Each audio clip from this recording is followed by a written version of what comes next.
la façon dont tu agis, les paroles que tu prononces, les gestes que tu fais, tout cela n'est pas sans conséquence. Les actes ont un impact.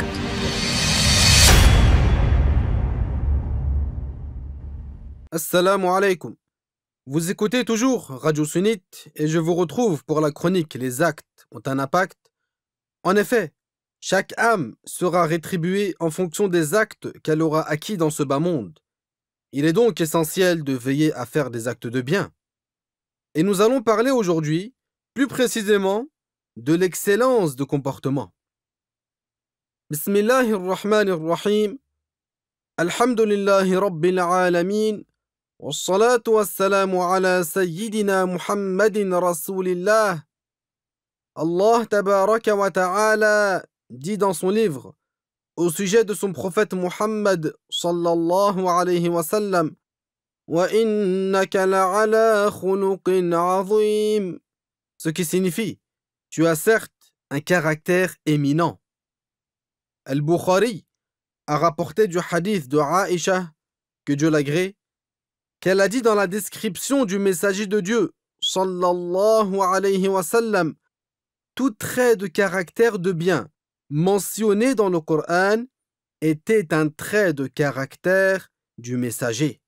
C'est-à-dire, celui qui veut connaître quel était le comportement du messager de Dieu, qu'il récite le Coran et qu'il en comprenne les sens. Chers auditeurs et auditrices, parmi les caractères que mentionne le Coran, il y a le fait de patienter face à la nuisance d'autrui et de renoncer à nuire aux autres. Abu Bakr al-Khallal, dans le livre Makarim al-Akhlaq, a rapporté que le prophète alayhi salatu wassalam a dit: Kuntu bayna sharri jarayni, Uqbata bin Abi Mu'ayt wa Abi Lahab, kana yarmiyani bima yakhruju minan nasi ala babi.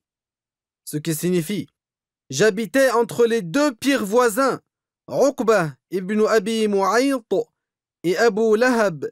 Ils jetaient ce qui sort des gens devant ma porte.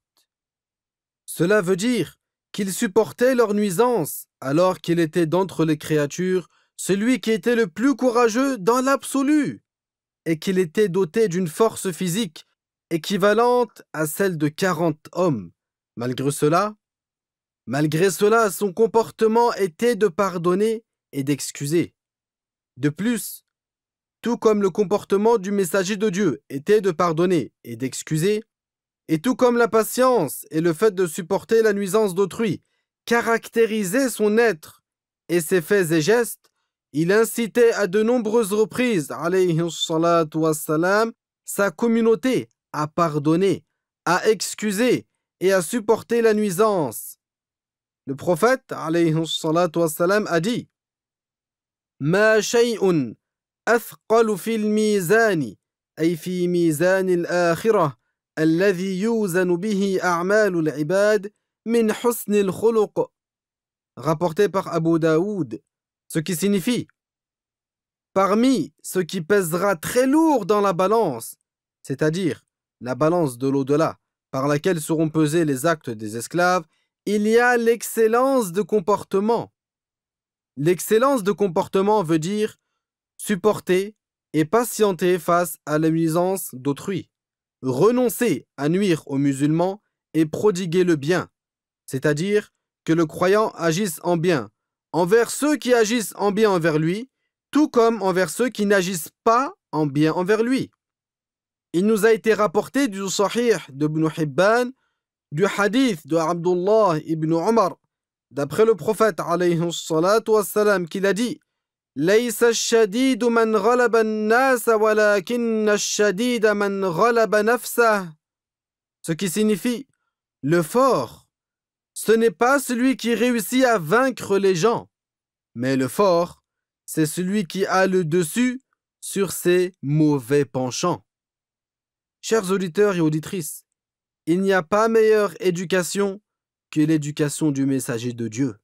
Certes, habituer son âme à supporter la nuisance d'autrui est un moyen pour parvenir au haut degré, et c'est un moyen éminemment utile de gérer les relations humaines dans les rapports aux autres. Celui qui arrive à réfréner son âme lors de la colère sauve son âme de nombreux périls. Combien de gens qui n'ont pas accompli beaucoup de jeûnes ou de prières surérogatoires, mais ont fait preuve d'excellence de comportement, auront un degré équivalent au jour du jugement, au degré de ceux qui faisaient beaucoup de jeûnes et de prières surérogatoires, mais ne s'étaient pas embellis de l'excellence de comportement.